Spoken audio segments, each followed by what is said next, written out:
طلعت صاحب، پاکستان اور بھارت کے تعلقات حکومتی سطح پر کو بہت اچھے نہیں ہیں، کافی وقت سے ہم اس کو دیکھ رہے ہیں۔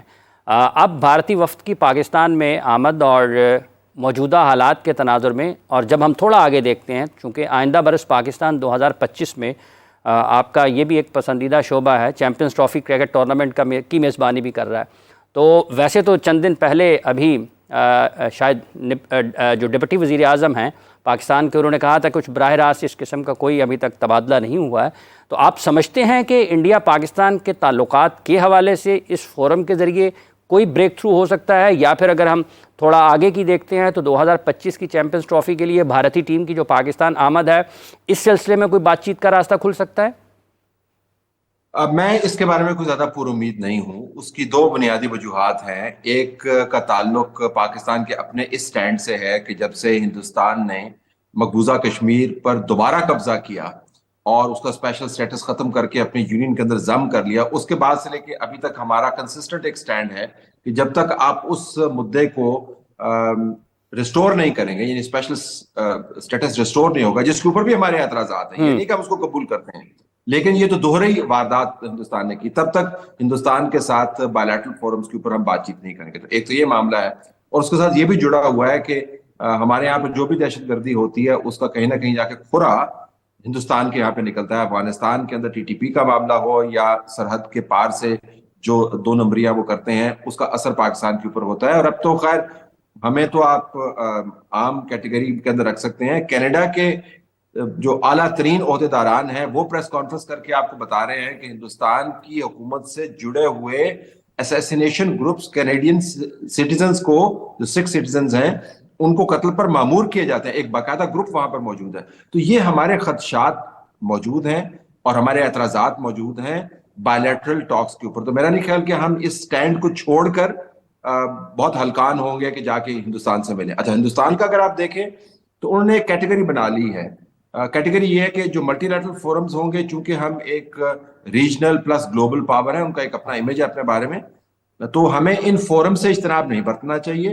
یہ ہماری ضرورت بھی ہے اور ہمارے قد کاٹ کے مطابق بھی یہ معاملات ہیں، لیکن جو باہمی تعلق ہے پاکستان سے، اس کے اوپر ہم نے پیش رفت نہیں کرنی۔ تو ان اے وے وہ صرف اس کو ملٹی لیٹرل فورم تک ہی محدود رکھیں گے، اور ہم نے بھی ملٹی لیٹرل فورم تک محدود رکھا ہوا ہے، اور وہ باہمی بات چیت نہیں کریں گے۔ لیکن اگر آپ مجھ سے پوچھیں کہ سلور لائننگ کہیں پہ نظر آتی ہے، سلور لائننگ یہ ہے کہ ہندوستان جو واردات کر سکتا تھا وہ اس نے نہیں کی۔ یعنی وہ کہہ سکتا تھا جی کہ ہم نے پاکستان کی سرزمین پہ قدم نہیں رکھنا، میں ورچوئل پارٹیسپیشن کر لیتا ہوں، میں اپنے ملک میں بیٹھ کے اسکرین کے ذریعے شرکت کر لیتا ہوں، لیکن میں نے پاکستان نہیں آنا۔ وہ انتہا درجے کی حماقت بھی ہوتی اور ایکسٹریمزم بھی ہوتا، لیکن Hindustan is capable of doing that. وہ انہوں نے نہیں کیا۔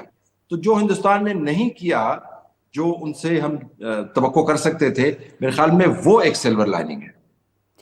اچھا، اس موجودہ حالات میں جب ایران یہاں پر ہے اور آپ دیکھ رہے ہیں کہ جس طرح سے فلسطین میں اسرائیل کی جو بربریت جاری ہے، ایران کی یہاں پر موجودگی اور پاکستان ایران کے باہمی تعلقات اور جو شہادتیں ہوئی ہیں گزشتہ چند ہفتوں میں اسرائیل کی بمباری کی اور دہشت گردی کے نتیجے میں، اور پاکستان ایران کے تعلقات اور بالخصوص Iran Pakistan gas pipe line جو منصوبہ ہے، اس پہ اگر نہیں پاکستان کرتا تو وہ لاکھوں اربوں ڈالر کا پاکستان کو جرمانہ بھی ہے، تو آپ سمجھتے ہیں کہ یہ بھی اس کا ایک ذریعہ بن سکتا ہے ایران کے موقف کے حوالے سے جو اسرائیل کے معاملے پر ہے، اور جو پاکستان ایران کے باہمی تعلقات ہیں تجارتی بھی اور منصوبے مختلف جو ہیں؟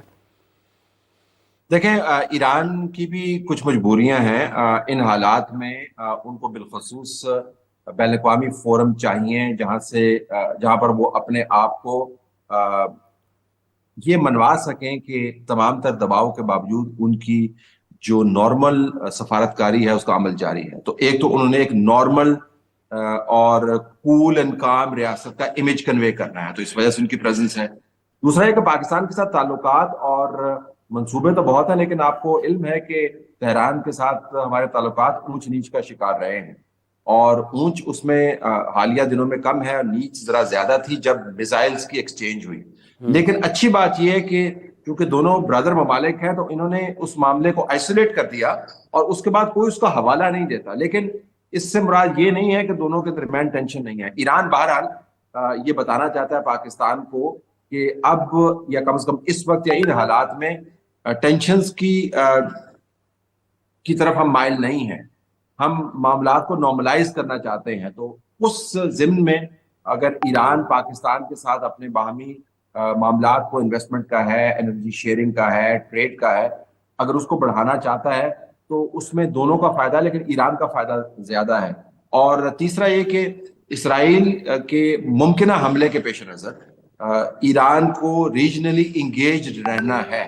میرے خیال میں یہ فورم ان کے لیے بہت اہم ہے، کیونکہ اس کے اندر رشیا موجود ہے، چائنا موجود ہے، انڈیا موجود ہے، سرکولیشن ریپبلکس موجود ہیں، پاکستان کو میزبانی کر رہا ہے، کہ اس کے ذریعے ایک عقل کی بات اسرائیل کو سمجھانے کی کوشش کرے اور دنیا کے ساتھ وہ بات کر پائے. میرے خیال میں اس فورم میں ایران کی موجودگی ایران کے لیے زیادہ فائدہ مند ہے. آخری سوال ہے طلعت صاحب، اس کے کامیاب انعقاد سے آپ سمجھتے ہیں کہ پاکستان میں اندرونی طور پر سیاسی استحکام اور حکومت کے لیے کچھ مدد حکومت کو مل سکتی ہے؟ جی، حکومت کے لیے جو ٹاکنگ پوائنٹس ہیں وہ بہت بڑھ جائیں گے. لیکن جو عمران خان کا یا پی ٹی آئی کا جو بیانیہ پاکستان کے بارے میں رہا ہے اور ابھی بھی ہے، وہ کیا ہے کہ تباہ ہو گئے جی، لٹ گئے جی، آئسولیٹ ہو گئے جی. 1971 لیبیا، عراق، سیریا، بنگلہ دیش، سری لنکا، اور ملک نوز ڈائیو کر رہا ہے، اور میرے بغیر جو ہے پاکستان بالکل جو ہے وہ کوڑے کے ڈھیر میں تبدیل ہو گیا، خدا نہ خواستہ. اس قسم کا ہی بیانیہ ہے.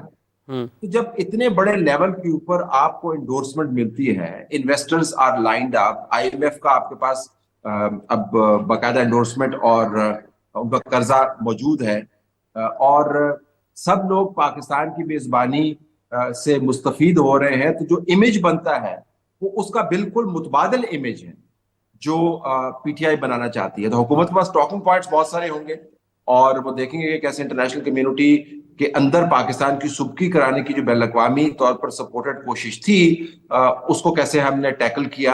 اور اس کے نتیجے میں اگر پیش رفت ہوتی ہے انسانی ترقی کے شعبوں سے متعلق انویسٹمنٹ کی، یا منصوبہ بندی ہوتی ہے مزید انویسٹمنٹ لانے کی، یا پروجیکٹس بنتے ہیں، تو وہ بھی ٹاکنگ پوائنٹس ہوں گے. تو اس کا فرق تو یقیناً پڑے گا، کیونکہ یہ اس بیانیے کے بالکل مخالف کھڑا ہے جو پاکستان میں عموماً سنوایا جاتا ہے. اور آپ کو پتا ہے کہ آج کل جنگ جو ہے وہ اصل جنگ کم ہے اور بیانیے کی جنگ زیادہ ہے. ٹھیک ہے، بہت بہت شکریہ طلعت حسین صاحب، آپ نے اپنا وقت دیا اور اپنی قیمتی رائے ہمارے سننے دیکھنے والوں تک پہنچائی. اپنا بہت سخت آنے والے دنوں میں بھی آپ سے گفتگو رہے گی. مفتی صاحب، یہ جو اسلامی ریاست میں یا اسلامی تاریخ میں یا مسلمانوں کا جو طرز حکومت ہے، وہ ہمسایہ ممالک سے تعلقات کے حوالے سے کیا ہمیں سبق دیتا ہے؟ بسم اللہ الرحمن الرحیم. اللہم صلی وسلم وبارک علی سیدنا و مولانا محمد وعلی آلہ وصحبہ وبارک وسلم. اسلام ایک مکمل ضابطہ حیات ہے، اور اس کے اندر ہر کسی کے حقوق، فرائض بالکل واضح ہیں. اسی طرح اگر کوئی غیر مسلم ہے تو اس کے ساتھ بھی تعلقات کیسے ہونے چاہیے وہ بھی بالکل واضح ہیں. ابھی جو شروع میں آپ نے تلاوت سنی، لا یستوی اصحاب النار و اصحاب الجنہ، اصحاب الجنت هم الفائزون، قرآن کا تو یہ کلیئر فیصلہ ہے کہ جنتی اور جہنمی برابر نہیں ہو سکتے. جو جنتی ہیں وہی فائز ہوں گے، کامیاب وہی ہوں گے. لیکن دنیا میں رہتے ہوئے غیر مسلم کے ساتھ، یا چاہے وہ غیر مسلم اس کا تعلق یہود کے ساتھ ہو، نصارہ کے ساتھ ہو، یا ایسے لوگوں کے ساتھ ہو کہ جن کا کوئی مذہب یا دین نہیں ہوتا. حضور نبی کریم صلی اللہ علیہ وآلہ وسلم، آپ کی اگر سیرت کا مطالعہ کریں تو آپ نے طعام لیا، غلہ، اناج، ایک یہودی سے، اور اس کے پاس اپنی زرع آپ نے گروی رکھوائی. اس سے یہ بالکل واضح طور پہ سبق ملتا ہے کہ آپ غیر مسلم کے ساتھ کسی بھی قسم کا معاملہ کریں تو اس کے اندر بھی دیانت ہونی چاہیے. یہ بات یاد رکھیں کہ وہاں پر بھی دھوکہ دہی تو غیر مسلم کے ساتھ بھی جائز نہیں چاہیے جائے کہ کوئی مسلمان کے ساتھ کرے. صرف ضرورت اس امر کی ہے کہ ہماری محبتیں جو ہیں نا، صحیح معنوں میں، حقیقی معنوں میں، وہ مسلمانوں کے ساتھ ہونی چاہیے. اس کی بھی وجہ محمد رسول اللہ والذین معہ اشداء علی الکفار رحماء بینہم. تو یہ ایک ایسا سبق ہے کہ جس پر ہمیں آج عمل پیرا ہونے کی ضرورت ہے. ملک کے اندر بہت ساری چیزیں ایسی ہو رہی ہوتی ہیں کہ جن کا فائدہ امراء سے لے کر امراء کو ہی دیا جاتا ہے. اس کے اندر جو نچلا طبقہ ہے اس کو بالکل فراموش کر دیا جاتا ہے۔ بڑی اچھی اس سے پہلے بھی بہت ساری ایسی ایکٹیویٹیز ہوتی رہیں پاکستان کے اندر، سرمایہ کاری کے معاملات ہوتے رہے، دیگر ممالک کے ساتھ تعاون کے حوالے سے، کاروبار کے لحاظ سے بہت ساری ایکٹیویٹیز ہوتی رہیں، لیکن ضرورت اس امر کی ہے کہ آپ اس چیز کے اندر جو نچلا طبقہ ہے اس کو کیا دے رہے ہیں۔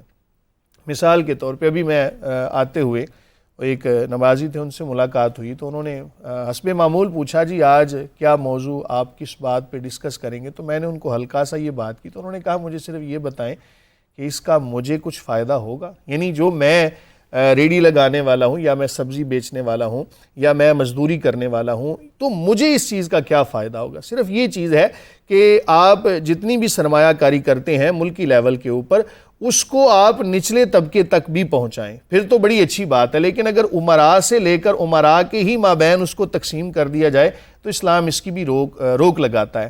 ہمسائے کے ساتھ تعلقات کے حوالے سے بھی احکامات بالکل واضح ہیں۔ حضور نبی کریم صلی اللہ علیہ وآلہ وسلم نے فرمایا کہ قیامت کے دن اس بارے میں بھی سوال کیا جائے گا کہ اگر تمہارے پاس کھانا موجود ہے تو تمہارے ہمسائے کے ہاں اگر کھانا موجود نہیں ہے تو اس کے بارے میں بھی پوچھا جائے گا۔ یہ نہیں پوچھا جائے گا تم نے تہجد کی نماز ادا کی، چونکہ وہ نفلی عبادت ہے، وہ کتنی ادا کی، اور تم نے روزے فرائض کے علاوہ کتنے رکھے۔ عبادات کے اندر وہ ایک سوالات مناسب طریقے کے ہیں، لیکن ہمسائے نے اگر کھانا نہیں کھایا تو دوسرے سے پوچھا جائے گا کہ تیرا ہمسایہ بھوکا کیوں سو گیا، قطع نظر اس کے کہ وہ مسلمان ہے، قطع نظر اس کے کہ وہ کسی دین کے ساتھ تعلق رکھنے والا ہے۔